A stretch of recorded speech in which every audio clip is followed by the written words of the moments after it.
no num anya aba paimo ye bite na hot hot bite no num paimo kasebo de refri so mpafie na yesi fita enam president cavity fighter a fight enjampre ne nyina da enti etime sikiri yesi aduasa na de adehie bi pese wo mutwa wura guso na nso ebokotodwem no sompa yasane na fe yesifam ewura ne nchenchem frumpa na asam no yaso ne due mu a twene nyina abetopa so na ya horo no ema efine nkekan wewo mu na fi na fe emuaye papa efiri mu aba ene yede so mo say hot bite kase a ehye ne nso enwure no mu enyumre time heba Mr. Dr. Tafri Jedru no ekan ye ho na yebe ede amawo na mo ma remfi say yebre ne yede ye adwuma ne say won timi dima fo heba center Dr. Tam da so what the time na to ye nso say bam say yemfanya adwuma nyumre na me kan fama yade bi ehye ho no ya na ukọ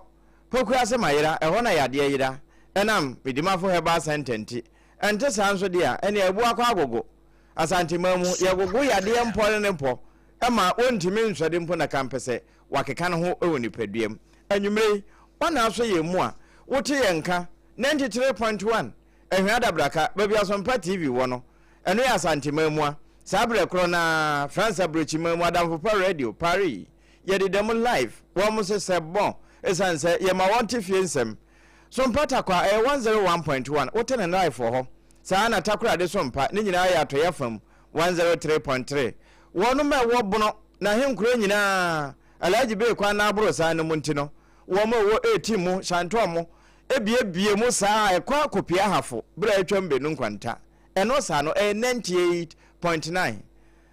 ama kwa du mo aboboa no pe pokupi esie ni chiame ne momo anwumre adaje ne poso 90.7 na nze yadura po yafam sompa nkransa na seye sompa no ahenkura ye bono apu ya 106.1 ya ene sompa techiman no wo ba pa na ye ka akire ene brother Philip mo wo mu bie ni se ya ekwa kopiem ewo sampa no ho awo na eno no decoder no so ba FM stations no wono sompa ho eno ane se wo hwehwe won se kan live na ensempai won so wajibi na abusua kana so ba radio ye live ho sada ena ebia na bono afom ho na awa ene na doma 100.7 won so ensempai wo fa bi etopete makodi wo afo nyina nya bi so mpa nya wo mu 101.3 manim asase paso enyumre triple we man AGYA APAM DADAA enemedin afi ensemu a ene eda paso na yedi na potwe etwetwe ne se wo wianam ne sre ene na basa no mede obekọ bono na henkro ye Yesu nyaye eno nso no mede obetra post office no bra yatra Cocoa House na fe ye sene free no aka obo bepo no prison hode no na fe ye twem ewo babia otu wani na hwe obenkuma Isbeth Hotel wono ne ya hwe ni fa so University of Energy and Natural Resources the 20 afrani UNE no eho ena yewura ne na asemo efiri ho eba no etwetwe aso enye de na no na ebo so ape ebinom se na wedi anya asemo foforo dada no a na ebusa sana sa no wo mo pam dada ben ho na pam ye ede tro ho a aye dada no a na eda so koso na edi dibi mo na dodo na nso aka wano atum na wonu mu a wo mu de ekoye de eferi sabio aboa bi koka wowo eno na nam so ama wo mu ebobo ya no wo mu se dabi se wo pa asam na aka kire nyankopon a ena ya aka kire mframa sa na usoro pinedu akrata enu abanim ne sa honti wo manya adaje etie kasebo ne kasebo ahodo ehwe kasafoni TV na wo ma hu se sompa kase titu no hot bite no aya developmental kasebo wo bi wo haw mu wo de ne haw to so pe o eni gina na emuaye papa bi aba na hoto aba enti sa asem we no nyade a wo mbetwa haba aguso ana wo de be man sentwerefo mbeka se we die esipa enye ne edikan ni wo mo de be maso mpafo enti University of Energy and Natural Resource wo mo na ekase wo mo se 2025 no academic year wo mo fa suafo bi a wo mo ko school kra ko gentete aja du se wo mo be tworo so hwe ya se dodo na gentete bi o suafo mu de revision wo mu guso aboabo wo ho akotoro so hwe adekye a you say ya withdraw wo mo no mo say na so he ne nya ntwere ne ye hu say ye di ntwo anase ye di nkunim enti ya withdraw ye nsen na saasemi ho no wo mo a efa won ho bie anase amfenama no efa wo mo ho bi no ye wura Christian bafo wo ka ho pa na meyeme wo mo na fe ye musa se de ye titie no saa nete na ete saa wo mo eneja no wo mo te ho ne hia no saa nete wo mo ye mu ajaba fo te nka nyime sompa ka se de efa no hot bite live for TV no so na efa so Facebook ba bia internet no so ya je afa no ye mo adwo mo akwa ya aja na bono mantemu titru na henkro so nyane ene mo abobo no hoboko de Yankopɔdom bia eda na kwam ye de ho ase na mi wura nkomo aye tete afri you know se ye se esuafo be se duasa bi ya twe wo mo asensen na okura ne jama abaka ho no kura bi wo msa aja no krepa amane ebe no de ball me pa wo school ho afi January na o saase enti ye betwens wia na akwana frɛ me sɛ omoso ma withdraw no nti ma mitwa na mo sɛ me ku school akɔhwɛ ni nti a ma withdraw no na me kudu ho no no manya kwan ne penimfu ankasa na mo ka sɛ me ne sɛ akɔno nya D7 ɛwɔ commerce ntumuntu man to aso betwa na mo bia sanka menya panyi bi na di nkomo but manya kwanya no and then I have to say, Santa Rizu Bia, Minimise, or Sanka Mano, your duality. Nanka, you won't quite part of fashion. And what my man said, admission was in an error. Because now, initially, Nanka unqualified. But they have already no qualified Mapanavi. The matter we are the error banner. I know kind of professor now, yet, you say, be also coach with him. And I say, oh, yeah, then, but Lina Mono, the young with to be a home. The amateur catcher, Emma Bonifon said, the study and the school fees now, Mutia, or more unfound my mammy. Mr. Catan be seen then soon, Mania, whom will be the woman on the effect for the phone. Mirabafo, and Japan is answered a watcher in the general no. One woman admission letter chess and pa ya fani school num. Ede boy ka ho any fees ni nyina ka ho ma utua ma wo mo je ma de seat chess and pa ya je oba no a no wo ko school ana. Saja sa pepe no admission letter committee see ya. Sikara me ko tua ya paying slip ne nyina ka ho. Mo man admission amana start school na be bosom be mensa 90 almost ma withdraw no. Na yankasa bia onkoye omunya access course bi nso kura wo campus na omontro ho sohwe bi yanka bia ta njireme enti sohwe be na omugina so ede withdraw yi omo se onya D7 e wo course commerce de omo de fa admission no de omo de fa admission no enti no do mo ye it was an error on the side no mo hu no mo pa no. But I was say, incredibly affected. You can't go Bobosian, no look at the fees, fee. But big star crab, I think, can help Montana, sitting quite fast of it to more dinner 2 But you know, a month for Phobia. It is a yes, Obana Bama new and Kayan Kabi Bianchremo. Sape, my banana catch them, school to in the Bianca and na bra wo ko ho no hwan so na akosi ya o ka se wonya D7 ntina wo ma withdraw no me ko na me ko registry ho no mo nti me du ho no na reception for no mo ho no no o musa me kwan so na me dan tire mo nti nipa na o kamo wa me number so yin charge na Mr. Abiam David na me sen beti me hunu na me hu kwan fa so na reception ka se me se enya ade a o ma o kama mendedin komo na shey o na ba non qualify no mo ayo do ma draw no o mi tana mo bia anyi nti na me call PRO university relation officer no no ono ma later information say Mr. Abiam no ko meeting into no no tinya no betumi na kasa ba chiri no metimenka but may I maintain and can be up to date. Ejabafo obano bra modene ekwo no course ben na woka se wo kwa akoyo anase wo mo fa no course ben ye de man so obeyo na obese aggregate sign wonya ya wode enya asa course no a ewie ye kan cho se errors ne bra mu na wonya D7 nti no wokoye ne se kirekire mu bra admission ne koso se de esi koye mo nkrata asem a ewie ye utua school fees ma won mo je ya wakoje ntete kakra be bosome miensa ne ekira yakase ya withdraw no boye mu kakra course no modema no computer science BSc computer science. Okay. And the total grade no na 19 but as a core marks na 87 that card nya na choke kambo mananka wonya 19 that's right na yamane computer science that's right wodi kan ekọ kakra twro te se obese class test bi mo eba mo hu se akura no obetimi ayo okoye since January ni na no last 2 weeks ye no boy fi ipojo to ni na won ma quizzes class test yi na waye bi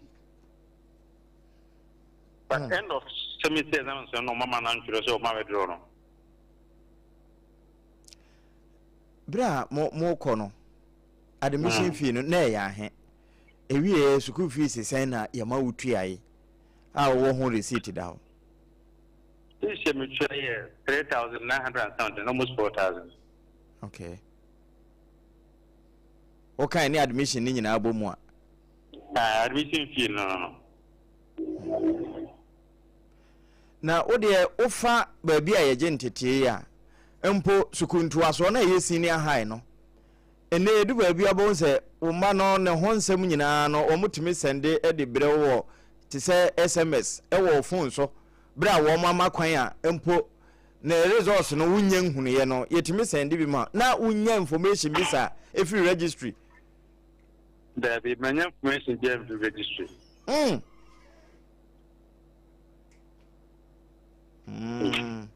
enti atie formula na momahwese de esida so no you know fee payment akora ne bafo olives Christian wo ho that's right ne draft no ene da so yi enti sese miura anamon ben ene samode atoye nimi no mosan so atubio titru ne wono mo a wo ka se wo mo ka ho ana wo nko na wasore agina so far men kwana was the medical engagement mo me sure letter call for refund no mo nyama me ya na me mabo gtech penku bi so mande nti me hwe reactions for that place also miura se sankomo we ni de edikan a wate ana se wo didi nkomo no efefa wasom so se we de anya asem bi esan se ebi koso dadaada wuti bibisa we ba ye chi na me te se enya de edikan na e de sitan but to my surprise there are some other institutions here me colleagues me de buye adwuma no people so dey 7 in other university no more cash almost dey 7 no more train and some more graduate so they are still schooling making sure say any so mu school no matro abeta mu grace no but many didn't say in the end they almost say o ma we draw mu nyina no nti we bra o mo de ma o so won twro no wo mo anye nti na ya we draw wo mo o mo fa bia man say won twro ni aso ma we draw the street na me nya let bia so ma we draw no the student portal and they also withdrawn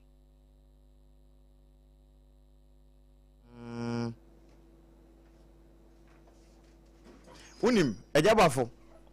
eja babia enkomo no keka kono etwetwe aso pa enti sompa je de ya sonso totofom bi na yewura school mu ho registry titro na ye ne principal mo nso ko didi nkomo ebusem ema wo mo bom nkire mo pa sansa de sade usi kire mu no eye wo fa na waka de na so shefa nso nya de yegua na de ntia ebi anka won qualify yesi error na anka bibia ebesi se sabre yesi withdrawn ena withdraw no kura no se de wo chese wonsan kakrata bia wunya message bia no obi kura betimi akasa se AI na nkura no ne wo mo try wo nsa wo so na chese ye de ma papa no ye mo ahyehye wo mo ana asesen enti de ye nka nkwa akiri nanso ye betu ho anamo na bere asasem no eto wo so no sai na ho ye wo se wo fo maso yes pa because they have mandate on admission or qualification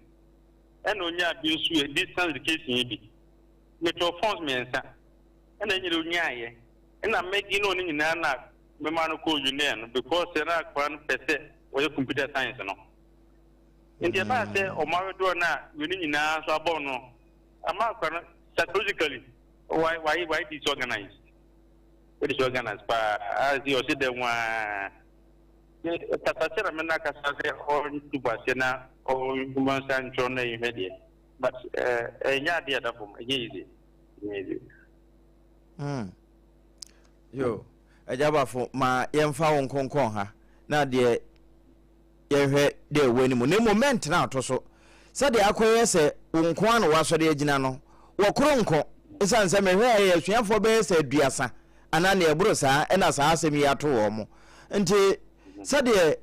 fundodo yente ne pampent no monka motiri momwe se de be ya saa asemu we no ontimi nya mu kura saa na so mpanso aso menenya de yetwa haban aguso ye be wura mu akwa kwesi ase na na mo bia wo si etu no wo mu a emu ya papa be firi mu aba no yetumi atu anwumire me ne wase ene obre yo se anda ba se pa ne me pa na mi ja wo na mu no wo ye wofo enkoda no bi wo ho a asemwe no wokọ real Christian bafo wono ne ba eka wo no mu a sayre hosemi ato won no wono ne Olives bafo Christian a wo se ye de payment draft na wono mu ye bankers draft ewie ye echere sa ampa watue ne school fees 3970 and the wahano wo mo sunsan kama ya wo he department won so directorate radio wo ho ne signature and we sanya wo mo de stamp abosu say paid we 15th December 2025 and wo yes our payment bafo Olives and no di adanse sa ampa o yesuani ewo ho University of Energy and Natural Resources category no was say yine fee payment enti na obese yase enyaba ne se ya asem no ye pa mu no krenti no ye twa ne fa bi na ye de no aye adanse sa adanse no ebi ne da hai anwumre we nyina no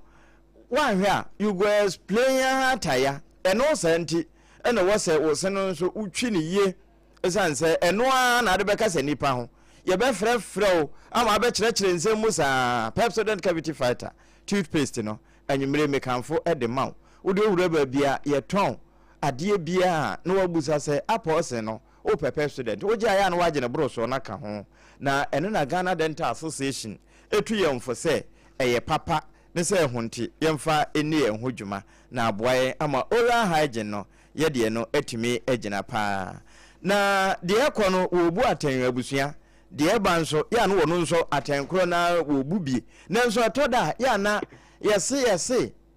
we be akai no ya na edoso pa na mmom de ya na wogina ho no wono na aten no wotimi budi trodo yewra Christian bafo won de ne ba wom enti woka ne se de wofo no ya ne ho womo de wofam ene de kirei na ma yensan so nkobio ne yenkonkodi nkomo we de botire wo honam pe ye wura ho na mmom se de woka se owura reception ho a wo mo se enya de obetime ne mpanimfo akasa na mmom ne ba ne nya D7 eno kire se won qualify enti na ya withdraw no nanso a what school fees ama wo maje na yechiri koko a yedi naba mi wura akwa aba na University of Energy and Natural Resources suapon no a identity e ma da santi ye bu ye komu a ye pesa chinchi a ye gentete ho ye nya na da yesu no e hoboko ya madam ine bibi e koso kama ye si ine is hope ine ifie ntino bibi e koso kama ya de amiase efie nso de ya na fie de nti obi anya efie ankope na da na miwura esuafo no bi mama wo mani atutu aka wonsem se ma wedro wo mo breko amodi ka age wo ma admission dida Ninya me da se say anya asama ye de isan se university suafo a ye botai ne se ye kase akola bia wo Ghana sɛnea yɛ aban university aban botaeɛ no ebi abenya kefa ɛwɔ adesua na ɛtɔde bi a ansa na obenya akɔnya nso aba university no mu no ɛyɛ nhyehyɛeɛ ɛkwan bi na ɛwɔ sɛ wɔfa so da wohwɛ ɔman yi mu a the highest educational level yɛbɛka sɛ tertiary ɛno so na university na ɛdi no tintiman nti ansa na obenya admission na so bit na ba be sua de university no ye wo the regulators eye JTEC edin se ya ba se kwanwe so na abofra bi ana so bi opese obi sua de university no e wo so fa so enu ba ko ne se wa cho wasi bia no e wo so unya 6 passes ana so unya o subject na wo ye e wo so tini ye enu ensia o ya de won na enu ensia no English and math e compulsory em say ye bisia e wo se ye ma atifo esua pa se akra o ma etro wase no it's all person who by university and also person for any tertiary institution e wo se unya English unya math in Ghana no say yeah they are A1 to C6 it will be A1 so 6 me e will be admission e ko university obi obenya C6 it in 6 e so timinya akonya e ko university e bi so binya A1 na B2 kakra ni C6 C5 ni ekeka be mu a e was just elephant to timinya akonya e ko university e be C6 kaneno na onye D7 kra ekimo wa kwenya ma wo be diploma but say no D7 onye D7 na untimi ne diploma eno nti am say na mi tie papa ne kakra so onye admission e wo other tertiary institution bi and I'm a bit surprised because onye D7 no a ye unya ho kwan say wo ko university na so ko any tertiary institution. Indeed, some of the universities, especially the private ones, almost never decent for normal year foreign courses, they are certificate. Normal year, in Titamwa, better cabo, maybe almost the diploma, and I did work for minimum cultural issue. Now, all universities, no tuition, but most public universities, Ghana, we don't do that. It will bar. Yes, requirement. She said, "Who qualify? Na who qualify? Apply." So whenever you buy the form, the requirements are there. When we are advertising, say, "You can't," you who just say, "You get admission." You can't. You are ukita ubeti be apply. And to what ukita D7 or master, any point in any way, say, "Ninya ube apply." Because who apply yen chow. They say a work admission who university who answer no. Until uko D7 na be maybe the document is here. Or D7 send your papa nika say D7 oh ma. Okay. Meaning say on thing that find diploma ko that e ba ne say na wo fa no nkeni kwanse ye fa na nso ya fa mo na tue ne school fees na mo agye na mpo bibi se wo ho no manka na ekoduru bra so hwe bra duru so na mo se ya withdraw ama wo be se ni din ni number bia se na nka je wo ho se won qualify e wo so corporation mu a no wa sha ase ho na sa bra wo ho a wagye admission awie agye ntete duru exams a mo withdraw no se nda nya akoda no na ayo ana all right let me that pa we be kind I plan the way because no so D7 and now or apply now my education can transfer most at times one for university application forms. People more apply via almost the cafe, internet cafe. No matter apply. And then people who say to be result from to be swapping. What me then? Almost to be swapping will be result. If you have a government sana wakoto admission form. So by university. And I'm saying cafe on neighborhood not upload the computer so and upload to the system. You know, we want to copy APPIAH AGYA menu. And what we do, we say that is what every university do. Ghana, I know some of you say. After say yama admissions, they you know, you also come back. Admission be a It's office away, baby, what the result? They are apply. That is good. But then you something say it's quiet. A position say results now or the apply on based on which say amount admission, a true say a authentic, a genuine. A Tumba University of Energy and Natural Resources, after we apply now for system. Now one thing they say. There may be system errors. That one, a bit me ask me system errors also here. Rebecca said, you do that advanced stage in interview. Some of these things are bound to happen. If you go one system crown, a bit me pick results here. None can be picky because of that error system. So when we see that, what we do is that we go back and pick Obia for Baku, Obia Baku into union. South application comma. We apply to say, well, plan about online, you know. Cabomatia, nothing to submit. I have copy on our campus. Ever campus. If you have a creative file at the farm, if you are called why you resource no. You have all the other checking resource now with the applying. At my head. And you way APPIAH take it 1 week, another to take 2 months. A bit take it a month because APPIAH, imagine say I'm in the 15,000. Now will be a dear, share will be a Jumania no one office no year. Student, you buy a month transcript. I was a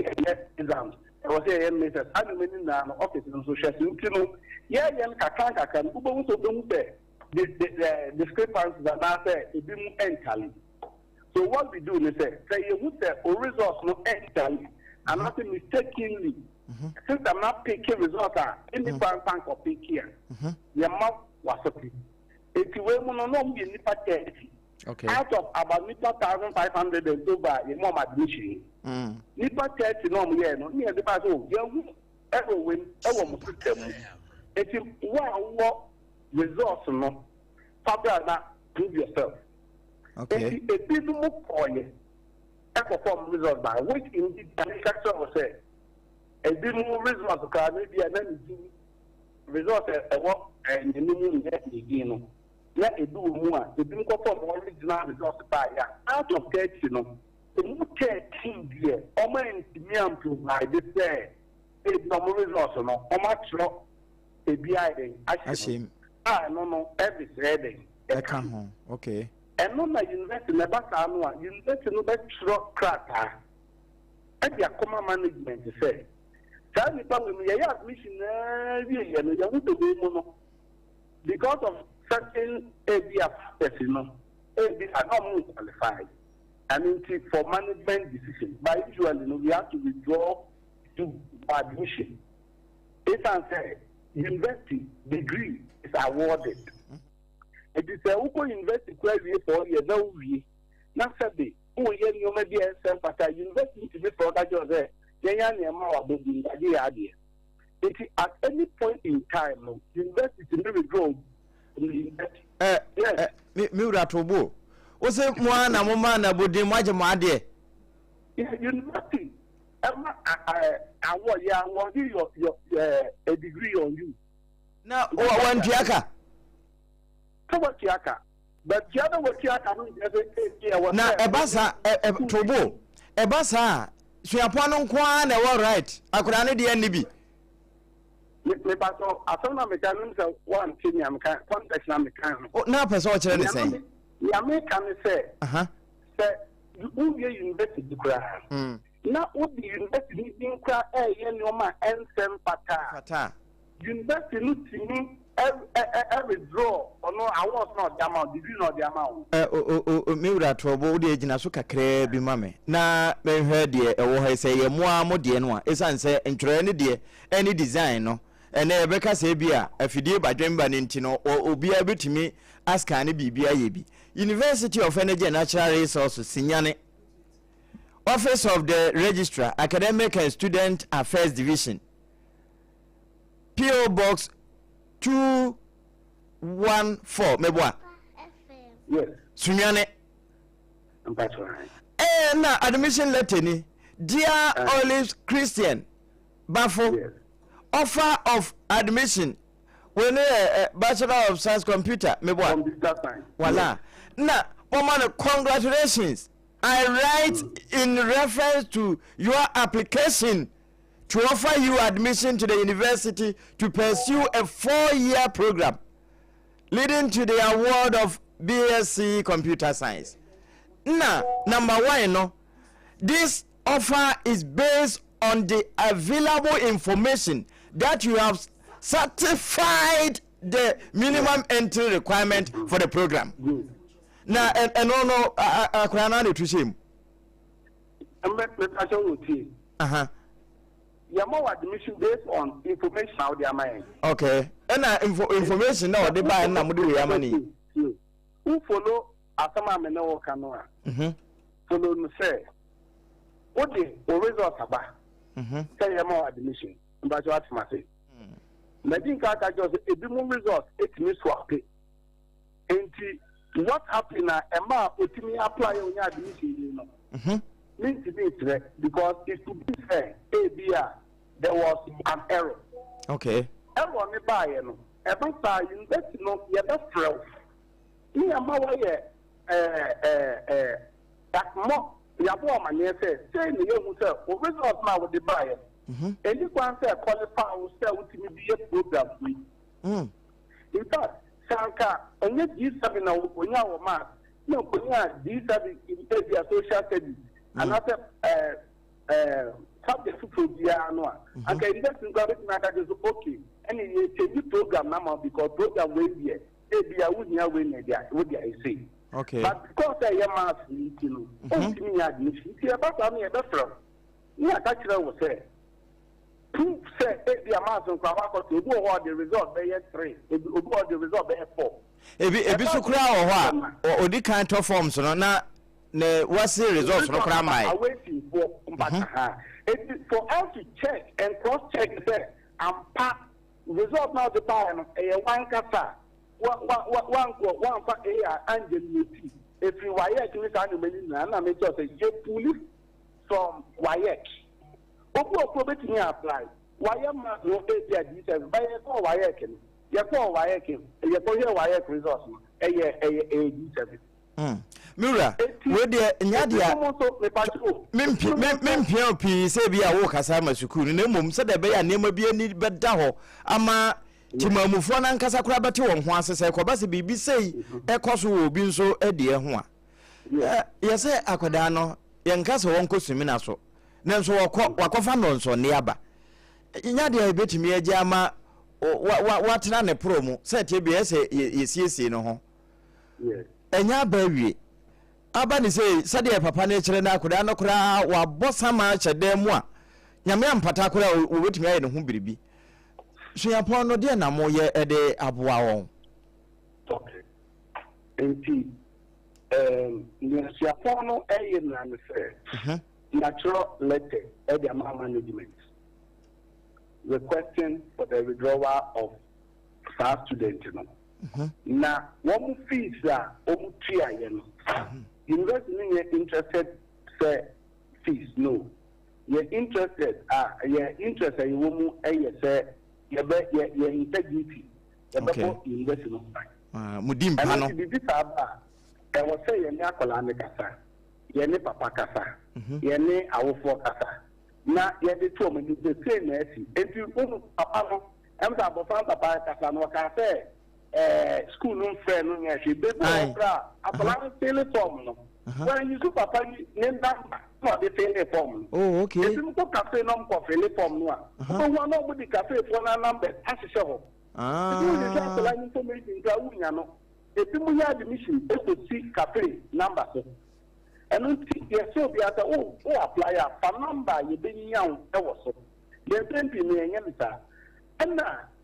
we know the management we are e be academic board. Management need to take decisions that there be any you academic board. Now academic board is act now so academic board the transfer via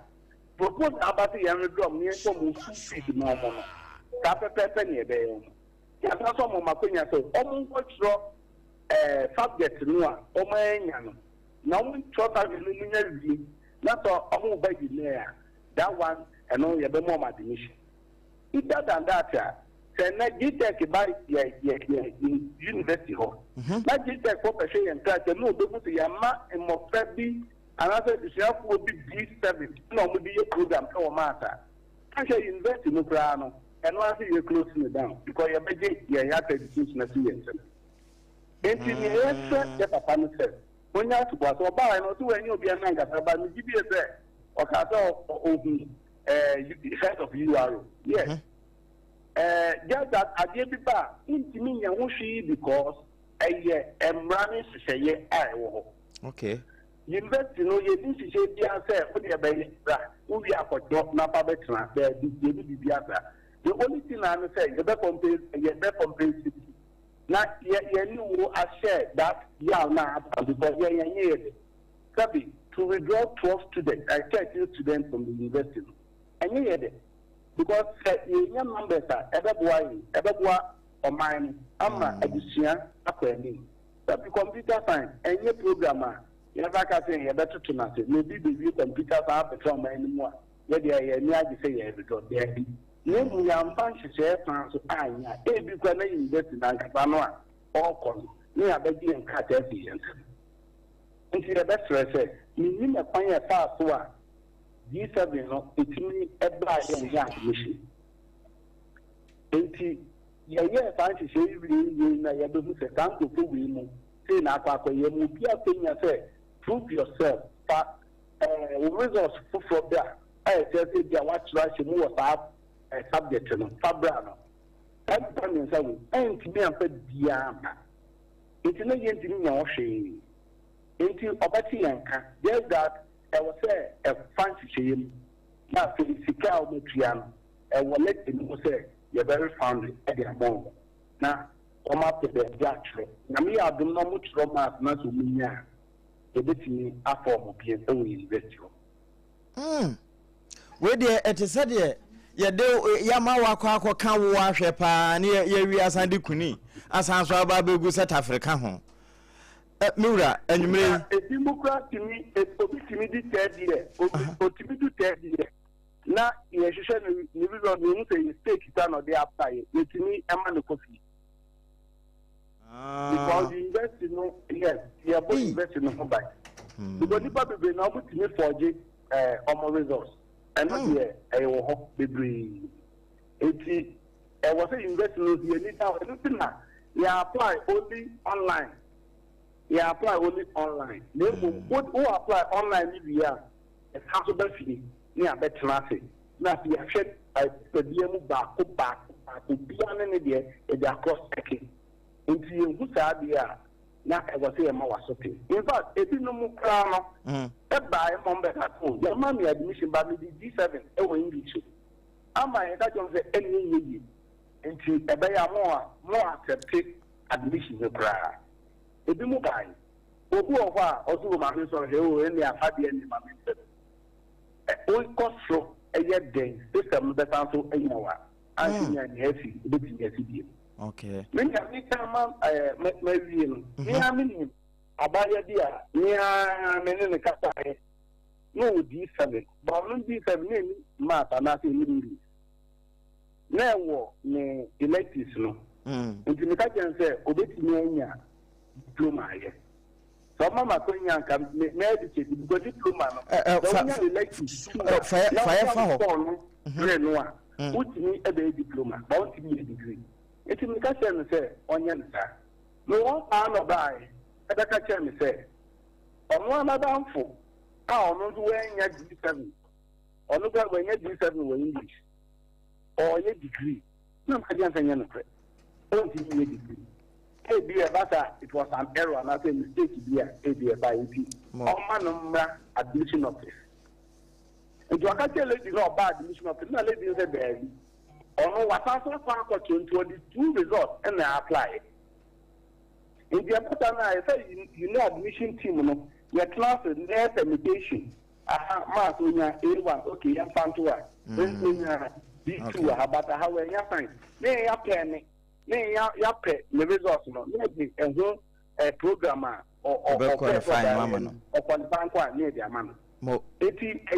been admission by a boy who said that I will become a binma. Aha, a binma, but we had them cry a be a crabiaba and no, as soon as I'm a fancy shake,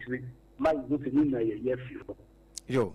Mira nyumre ye bede wase pa ne bra wanya maye na enkomo ne ye beka sa fe na ahase fufuru bia be fufuru ye ho efa te se de ye kan ye ahono ye bebo opono na yaje makwankyere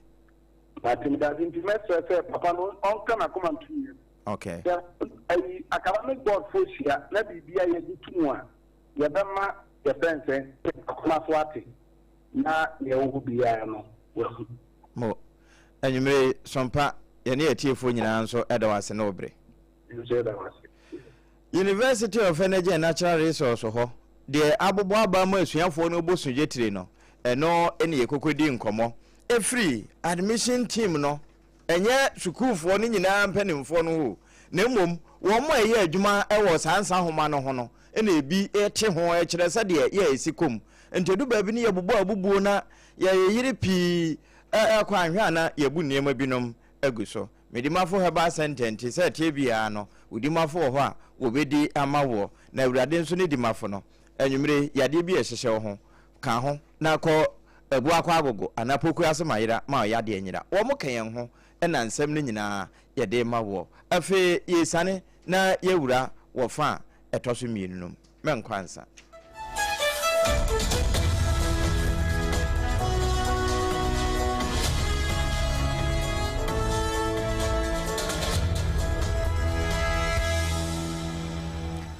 Afei ensamuno entoaso ankasa enie awakosam ena yede hyase amanebo ayensaka enise ukopiemu ewo akenten APPIAH menka University of Skills Training and Entrepreneurial Development ifreno Amstead ya enono ewa Santimantem Mampon campus honomo a abeto jase level 300 adisuani bi ya yefreno John Oseikofo ya womu kiremu se woni school no accountant a owure yi esan eyemranim ni woni ne enya issue ama yesusu se accountant na ama nkrofo bi ene won ankasa akokyere level 300 adisuani no abro no pa enye asem ketwa ene wo mu bisa se na edie ne bema accountant no aye bibi etesa enkyeremu a onuabere ma ede ma level 300 adisuani ya ye frena kwasin ketia ede baaye ene se school na accountant ne se wo hu se abrantie ne yere ewo nkitahudie bia nani enye ho na wonte ase santi ese eba santi osusu se ne yere no ene level 300 adisuani no wo mo twempena na wose eye studenti wosan eye sofo na sofo na ebia campus pastor dia enie na wo kiremu ese so eye accountant ne yere no nso no eye sofo no asore member enti ene ebu hono kra online service ni ade ni ogina so enti accountant ni to kofie ni ohu se wo mo ye service ana se bia bibi audio call phone so na one student ni gina phone ni so a na n'ani abre ne ho ene wo ma nkrofo kwakire ene ye se ye keka abrantira na no ho ne n'echi ne nsa ho o enya asem kumu ade na kopie mu ayasabia video no na da ye Facebook page no so ne mfoni ahodo bi a eka ho enti oba ye Facebook page no so SOMPA 106.5 FM Accra ubehu nkomo ya yeboy akwasi nketia enchire mu a wode ma aba wa beidu enie ana onin na downfall ye fellow Gabi Gabriel honestly ye or Amsterdam or mechanization or on one fee no see no ma we see no ma we to obtain any so much to send so o ma abon from African on the African situation na no question say o go to police station and o ka say abant ne ama eda e ona ne ile twempena ni ngwa no enye no kwase enti abant ko do ni cha asem say say papa no eda atono so onto so ko do police station na papa na ba ho so ati police on say o mu fa abant no enche de enti onto se mi no na no kwase ni say abant na fa ne papa ne yire say ne maame ana maame no so fa abant ne se ne ba eno na papa no say e maame ti pe abant na sem on tiasi enti wey accountant no for picture ba ko ne di kan bae no accountant no ba de o da so sesi ana wo tempa so ne ade no ono na ye friend John say kofo wo level 300 wo Amstead ho no mu a yesusu say school no accountant a wo say mranim ni ma nkrofo bi kobo no say wo su say woni ne yere twempena amane boyi ba wa beidu ene different sentimentemu ebae Abusia ma yenwura mu opwe mantemu afawo Eastern South Regional Police Command no de wa achemoda na wo mo akeka wo ho me ne ajari no mkuro mu ho na eho na enure ya awahosem bi si wo station ho mekọ wie no wu se na se media no so nam ho a emranti wa no bi atwetwe brantan panya asamwa de fafam sabre ye nso no so anka se wo mo de wura haban mu etime kwotwa be se ekamiensa ne naigu ho edue mu aburo banche anasa brode ne mankan bi no ebo bayire matimamfo nya bidie no wo mo de so wo mo aho te se de wo mo so bayire na enam saya so ema DSP David Fianko chire wono ena ye head of public affairs unit no wo chire mu no wo chese eba ne sa no ntam so a ena post command no wo mo dispatch ma wo mo ko ho ente sa wo man kontem enkasa tebia wo befa mu na wo mo hu se abamu bia wodi mfinhye aduasa jojo chire wono sei wo mo prepare no panya asam ketwa ma wonya wundu no bi kura e wo ne mema so nom sa na po Pascalele wono nso sesi ya mekasa achimoda government hospital ho woje ayarehwe sanse nensa wono nso amfa na ize kura ewie na wo se Evans adiele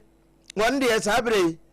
wo mo nya ne paachi kura aso ya wo bo amanhwehwemu akoso no no aba ne sa no wokopa baabi huntai na wo mo di ni nso a enya ne paachi soi na ewie ya wo mo busabusa mu no na wo no ma wo ho echese santukwa we no enye nnura no ne bayo eye mentime ho ase ehye ho a che ndu wu se bi no mo konda no wabusa se eye dada no ana se foforo won be kirechirem nti we nyina no sa youth vigilantism no ekeka ho na wie ye tuo ne moba na emu obese epirade nom na ehon komo na wie ye a edede aba nyina ba na so sabra make say de Pascalele no wo kokumu a wo boa amanhwehwemu akoso posi sadom no nso se de be pie fie akiri bia no wo mo be ma yaso ate awusua yeto ansem no so ewa amane foforo mu dwamtrani ya woda emasebedwam committee ya wo mo hye apomden ensem so Dr. Mark Kate Nweni na wode atodwa ya wo kire mu se apomden adwumayefo ho na se wabra ubetimi agya adwuma na akwa akotena fi se wo mpese wo be retire ene resign efri bia wo ye adwuma no na kokopa adwuma foforo ye sanse ye kan hospital adwuma wono so wo kire wo doctor ni bi enti ye kan hospital adwuma ye de ahofama sronku bi ena ye de odew sronku bi ena eye enti sebe wukọ ayaresabia no doctor ni ana nurse ni ubuofu hu setam na wo bi ba ya sabia wona wuntimi nti wanim enhwe ne de na nipa kro no wo betimi awu wo nsa no wabra enki ebetimi ayi bibidi afa ho de ene na adwuma na wotimu no mfaso obi ani so sebe ni enti a doctor ede sansem wo nyina etudwa ene se enne committee na wo mo shapum den sem so no wo mo ene committee a ye share that ye se wo mo nye abrantie cha so misa ya no edi mfiche na bronu nkron a wo ye engineer opomasi do wo free mu ya awie yi ya de ho asem ba ye no enne committee mienu no wo mo kohia aha report no echi na eho ena Dr. Market na weni wode sansam no ekotudwa na wo se healthcare workers ya ye kan wasem de opa ye hwese obi mra ya asabia ne nkase bia mpani ho ana se bibie ni we betimi dia hwe nipa no se doctor bi wo hospital ho no wonim patient na ana nurse ni bi wo ho no wonim patient no wo fa phone efre doctor bi wo no wo off kura na wo leave say yenye emergency na nipa ne ye minia nipa ne ye madamfo nipa ne ye me colleague ana se mi schoolmate bi ana so obi a minim no a obo se American tenten na doctor ni be free fee na be bi owo no wa ba be no basi ye di obi ba na nipa kro ne ye nim no wo ba bia ni aye ni biara keke enye wo mu nyina de na so dodo no a ne wo me ye wa ya asabia ho no enti Dr. Market se wo ye nurse ni ana doctor ni apom di adwuma ni bia sa lab scientist o sa wan na adwuma he na afono wa gya akotena fie. We are saying that it is beyond just the facility. It is the individuals. And please, if you are a medical professional and you are tired of the work, probably you have to, you can resign. I'm telling you, Ghana will survive. You have, if you are ready to work, please, there are ethics. If you can't do something, you call your colleague doctor, your senior doctor. And one funny thing about doctors is that the senior doctors, is that they are always happy to be called. Once a junior doctor calls a senior doctor, they are ready to run and come and help. It's something that in my 33 years of practice, I realized that whenever you want help from a doctor you call, a colleague doctor calls that person, you run and come and help. This should not have happened.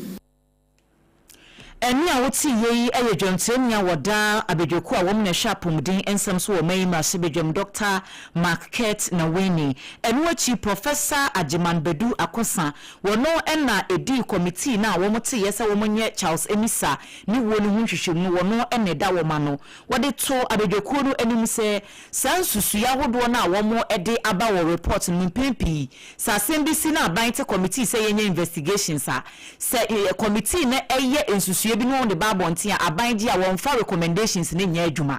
na we die won besre se nyema bi a wo masusu e wo report mu no abanhwe na woni so the dam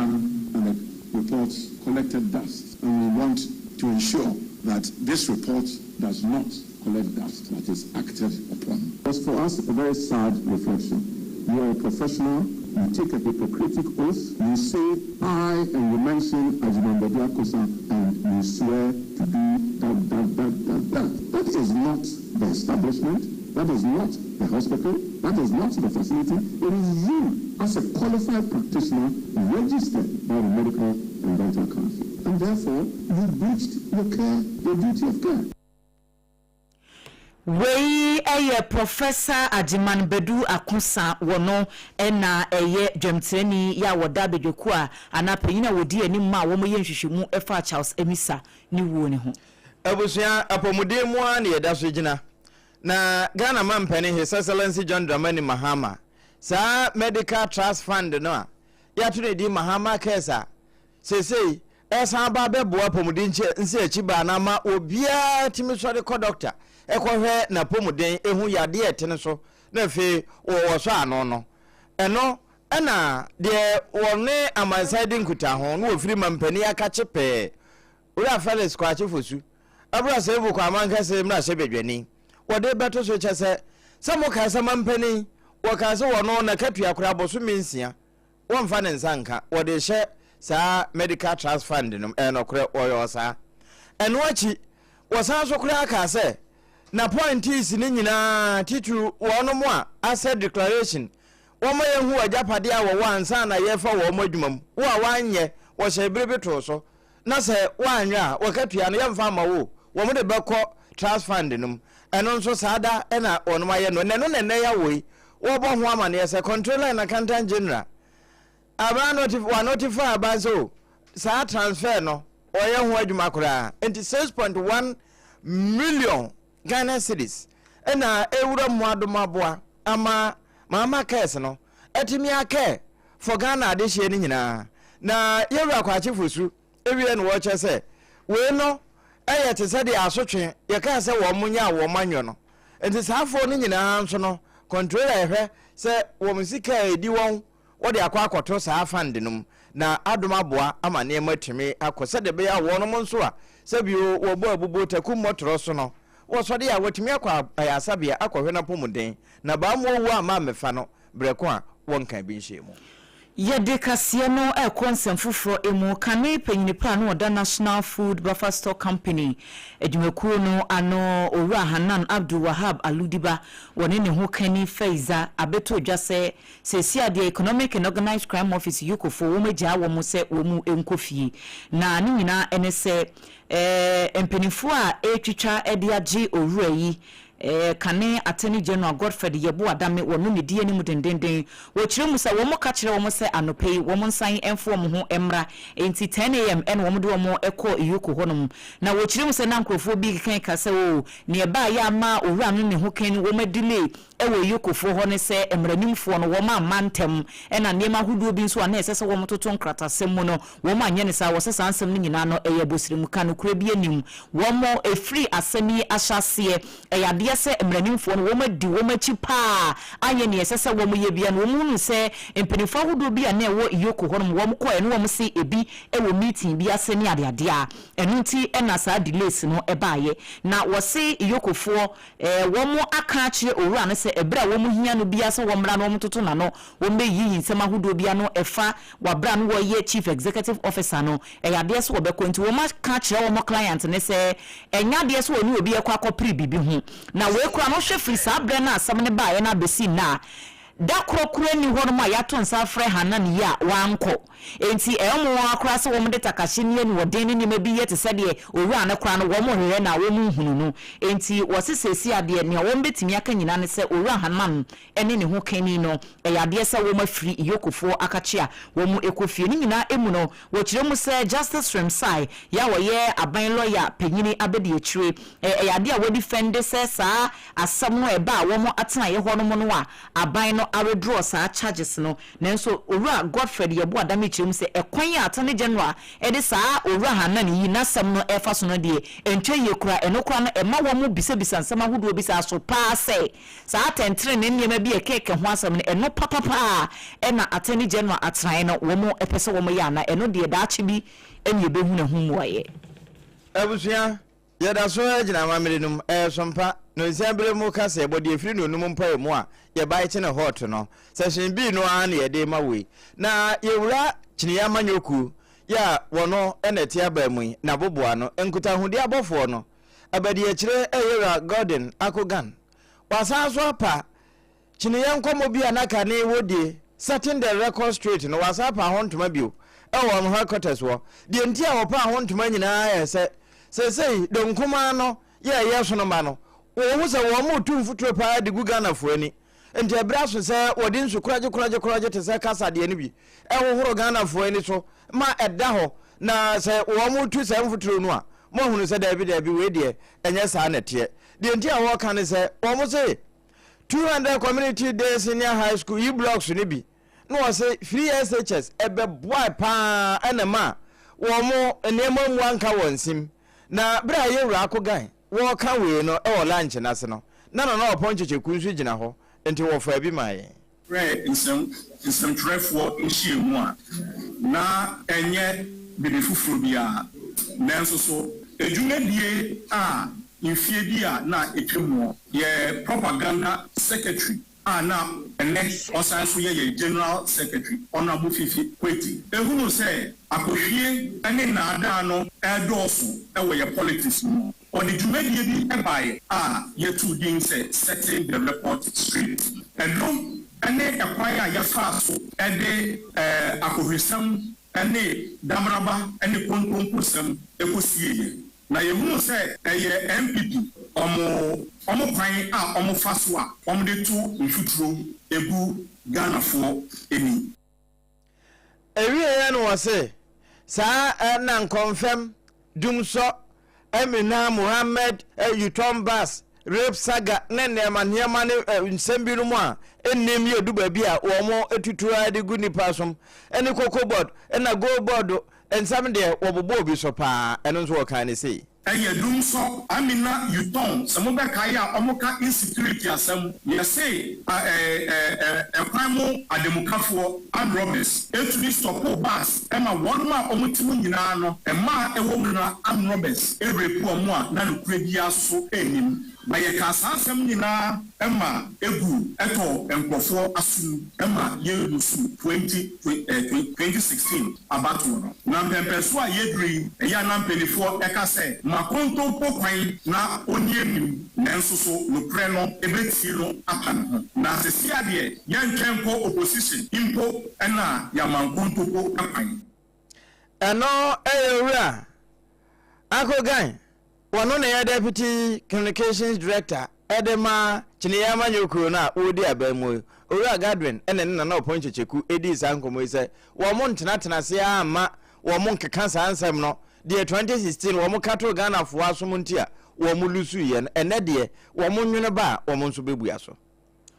SOMPA 106.5 FM across Suni Busian Yetua Kase Bonoso Ede Amamo Ewon Senfufromu na China for battery materials giant ba se company a womo eye battery ni nyuma bi etete sanwa ye chim so kopiem wo China horo de a woma gidin ye pa ye frɛ womo Zhejiang Huyu Cobalt womo kyerem se si ano womo de womo ntoma kobo Atlantic Lithium edumakuo na no a womo ede nsusuye bia ba eye Ghana ewo ya lithium project aban no ehu bi ewo mu no wo mo apropose se wo mo edi dealer esum $210 million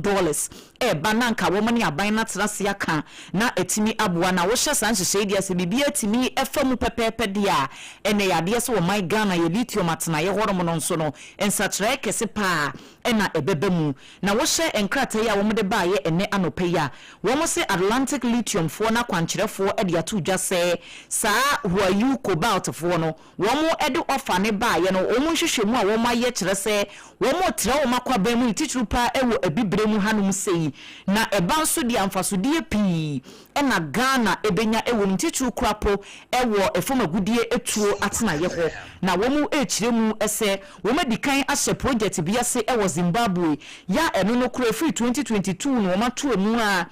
abesi sa bresika esom $422 million and wom de share sa project no emu a yekeka esom fasodi a ede abra Zimbabwe man na enyasem ketwa enti se nesa adwuma kokoro no anso de wo montom eba bebo Ghana de ano na wo mo eba be share from agudie tuo atena ye honom ya ewo ya lithium project no eho potin en wo de wo mani ACD a ene ya de se omeyi esom faso no eduru honom a obi a eni ebehuru bi no se mpempen a yekasa die adwumakuo no wo mo ye de ye friend of feasibility studies no se ebia ade ye pese ye ekwan ben ye de faso a ebe ye asompo ade ye betimi ayeye de beka se eye feasible a ye betimi ehunu eso ensunsuaso pa ewo men so ananti sa nkomodi ni nyina ekoso a ebre sem no de be free mu ababia de aban eka so wo modnya de wo mo nsa so etintin so a emu hyehyeye ene agreement a ewo mu nyina no so no ye de ehu amanebo eba bedan SOMPA etifo abusia SOMPA kase anwumre de no a ene yeguso a ye bede mawei na soafo a wono ene hwe ewie mu nsakraye no de obo ade eyoye ya ye nam Yesu ni ye manso edanda yeni no se de be na ebetimi atena ho na ne obo ade de maaye no enkatanemu no ne ho bambo be ma nipa wate asefo asase so nso no ye ho be sanfre yen eyewura isifu seidu na wose sesia se de wie mu nsakra na si ayo no ya yetimi kase ozonle ya no kra yesuba ne abrabo bi nti atete eka ho bi na awia no bo a etimi hye yempa se de yede dado ebo yetifi no je yetimi esa dada na ema so na wiase nyina sa wo mo atwa to se de be ya ma wie mu nsakra ye no etimi asese ne dada emu no ye behia ya hoboa bi ne no America dollar no ye hia $22.6 billion nyasa mo ketwa kwabra ni gina kira ye hu no se yesesa de baga na esikam de akura buburuja ne non was a Ghana de ebehia etimi ama ye wiem no ensakra na tumi aye adwuma no na wo we so e government accountability series na se no obeche se Ghana nko aban wo ne kapre ya obetumi aye we je ye nyina ka ye ntampama no na wo frefre no wo de yenti. Ghana requires about $22.6 billion to take care of our climate needs. $22.6 billion. We cannot raise it by ourselves. We need strategic partners to be able to do that. And the EU I work closely with them. These are things that we share with them. And that is how we can contribute to the basket to assist government to raise climate funding to prosecute these development agendas. Because these funding sources are drying up, we have to build our own financial resilience. If you go to the World Bank Country Climate Report, in 2020 alone, Ghana lost $195 million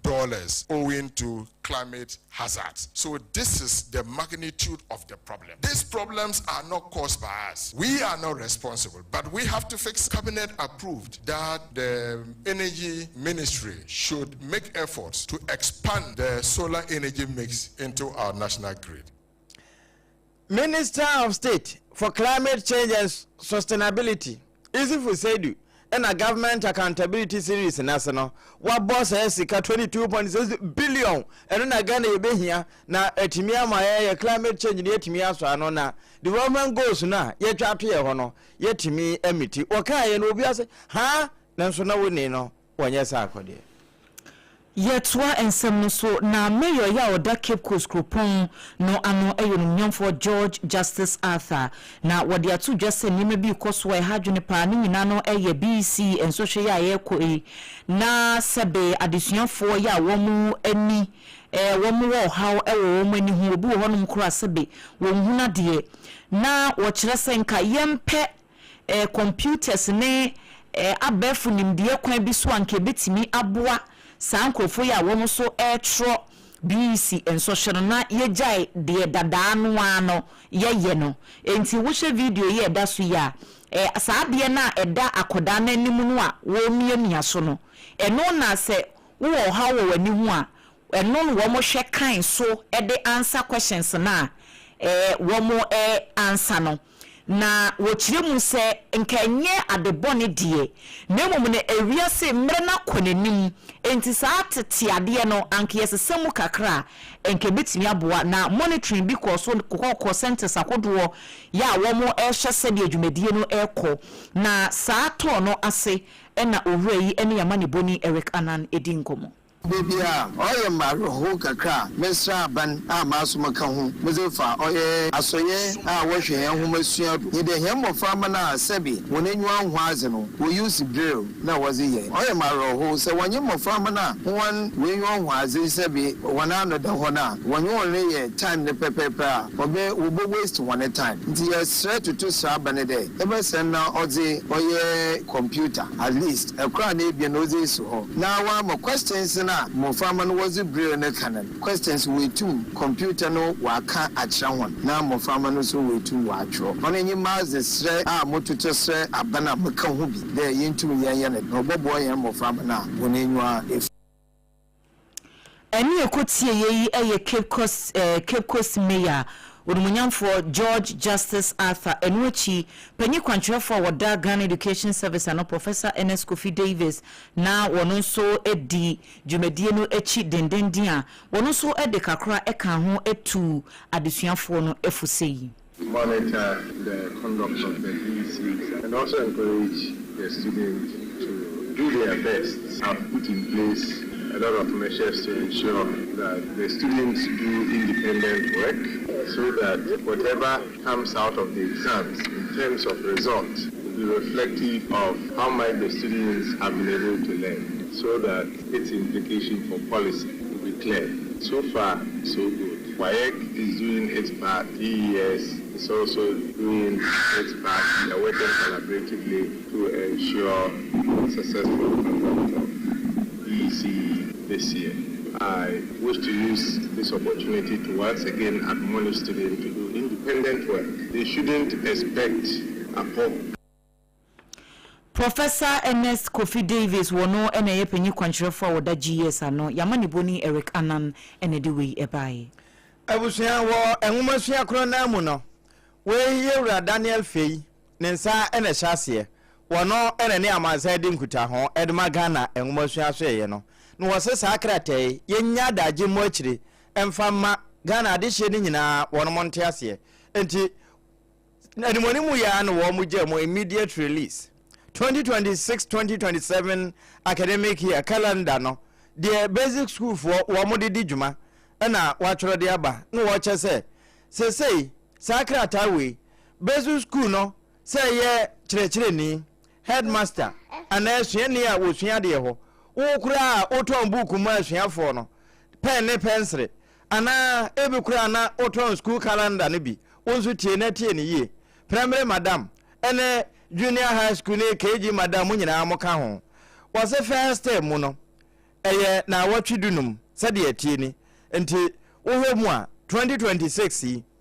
first term no ebobo so me ne da to so nwotwe ena wo modi be school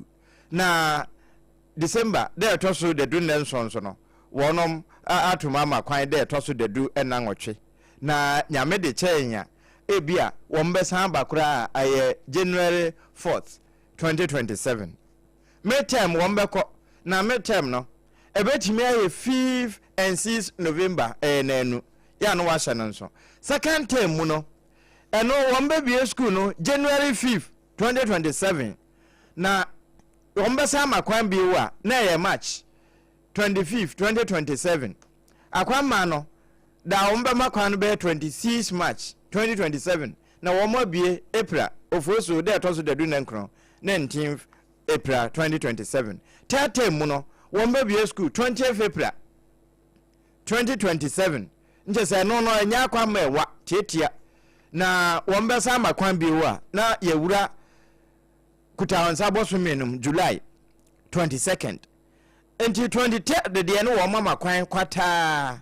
enti yebesa bie wa na eno no yeko enimu anu no na se de wo kire se BC say May 5th ena won mo sha se etuomo akwa kosi 12 enti ade hye no enhye no nso wo se wo mo a ewo enwomosuansa homa ho nyina no ehwe se san hyehye wo betimi edi so na adoma boa ma ne enwomosuan so eye ne hyehye no nso etimi akona ede akrana so ye sukuu pani wofo hwefo ana asuani na mo nso moaye ne saa ama aye fe ye wura Daniel Fei wono ene ye head of public relations GS wona anwumre kratai ne nsahase a yede ma yatifo abusuafo wo ensemfofo emuno ye omanfo a ewo enkran titru pa ene futu akọ ede ama wo mo se wo mo nhye na esu a yede ato dede yoso efri eye na anodwo ada ya etuo makopim June ni de to so enan no wo mo enhye no wo mo emisa hyehye no so na eye nefua aduasa ena wo mo abra dede yo nti wo mo preach wo kwan ho wo mo ya asore kyesa de bia ebe ha na nanom asomdwe de wo mo mpese wo mbeti bi na ablekuma Joma eye ana Joma shipi eye ni shipi teko na wode ensem kakra to dwa wabra wo mo nante ebo anamon ene Ghana Police Service fo a wo kire mu se wo mo so ye de ombetimi bia se de be asa enforcement no wo mo ede beba nu nyina ya hobo a wo mo ye ede akwakohia ho mo wo afashion afutu a opanyini no ede ma omanfo eni obia ewo akra ha adunga no ese obia ndisu ana yamamre nete no ebise obi mu o mayo mo hu se adunga no enye se yeka obeti at asori for ni people for ni nyina ya ma obia leta se ma enye dede sana be ya mra no ana ye mamre no ebekoso ama ye ebise ya mo ati asese se edrum fasting no ye nya abotre mo bi o mbe ye no ye nya abotre ye ma ye gidi se omu ye bibia boa Ghana man no nti yem kom so ne ade ebese omu fasting ni nyamanyama enti sha adu yeso a mrebi a wo ho no na ewka ya mamre no ho no se obi ande sumaye asori for say ya mom let ye people for no so ya mom bia letter if say afi we dey serious pa na police nyina ka ho ene ya ekotie yeyi eye ablekuma joma shipi ni shipi teko ena wote se woni yama ne boni oponchicheku edi sankomo yi ene ebusua ye bako na fe yada ye ho akwa ya bo afo nkrato na onim bibi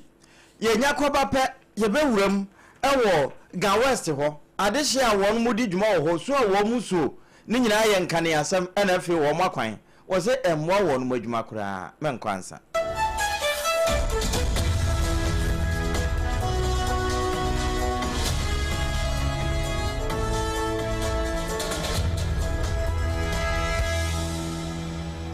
Midimafo, Pokwase Maira Accra, Midimafo, Pokwase Maira Accra, Midimafo Heba Clinic Accra. And you won't hear passengers a gumi kaimui, a Hana do one aircraft. And this Accra and put away the mo. And yet the Muampa, the said, Educam Atlantic International University, America Memu, about Dr. Dujanfi Babasu, honorary degree as a professor in biology in herbal medicine. It is said here, I am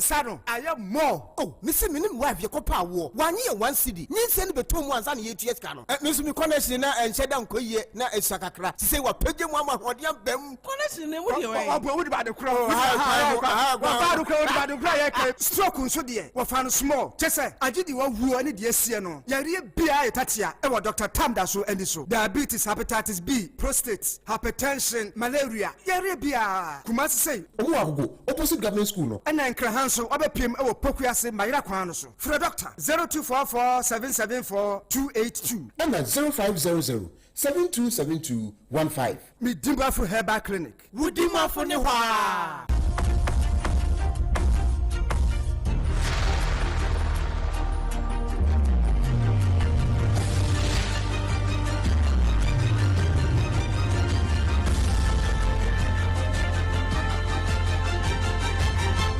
SOMPA TV, Emma Aketiapa. Emma Katuapa ampa abusua na ma memfa onko wram ewa adehia wo mo ga west afa ho ewo nkran pomponi mantem ha wono mo a eto amfish wono wototo fish ni bi se de akura no ato apenten esansa nkane dundum no ha wo mo adwuma ne papa na enam saye so ema na oponchecheku wo munya adaje ebopini no ene no kasai kire se wo mbesrada sase nwede sompafo enka bi emfama wo ana na se ano light no higher nkasa light na higher ye kwa no penifo omu ba omu se omu wi omu akwa ne nye ha na nkasa de ai tichiru ai hia ye se ye pe light wa ha na ye kwa no hia ya nkasa mu hwe na mu ye na maye adu tambia anam no ticket bitimi ba de bitimi ba ebe wa enya block mfangu enam no su na enam no na se ya mai de hia se hia light wa ha no bi kwa no ne ye second one so light of no ni ma de no ko suma jobafo no na ma ha ma no mi pe asempa anti bitu aba mama better konyanzu ta konyanzu kwa light of no address no do no kane ana na edundum no na ema wo mo fish no ya de blog gusu no wo nya blog eho ani bre na adehye a wo mo odwuma na wono mo kasa no